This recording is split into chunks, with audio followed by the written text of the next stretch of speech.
संत ज्ञानेश आश्रम वारी भैरवगड 23 फेब्रुवारी ते 2 मार्च पर्यंत रामायणाचार्य ज्ञानेश आश्रमाधीश हरिभक्त परायण श्री ज्ञानेश्वर महाराज वाघ यांचे व्यासपीठ नेतृत्वात जगद्गुरु तुकाराम महाराज गाथा पारायण तथा ज्ञान सप्ताहाचे आयोजन करण्यात आले होते।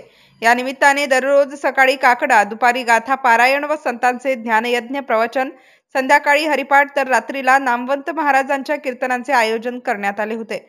1 मार्च रोजी गाथा पारायण समाप्ती निमित्त ग्रंथदिंडी व पालखीची मिरवणूक काढण्यात आली। त्यानंतर 2 मार्च रोजी व्यासपीठाधीश प्रवचनकार रामायणाचार्य हरिभक्त पारायण ज्ञानेश भक्त ज्ञानेश्वर महाराज वाघ यांचे काल्याचे कीर्तनाने वर्धापन दिनाला संपन्न झाला। यावेळी आयोजित महाप्रसादाला वारखेड, पिपरंखेड, सौदळा, हिवरखेड, सोगोडा, सोनाळा, कार्ला येथील भजनी मंडळ भक्तगणांनी हजेरी लावली होती। MCN न्यूज मराठी करिता बाळासाहेब नेरकर, वारी भैरवगड।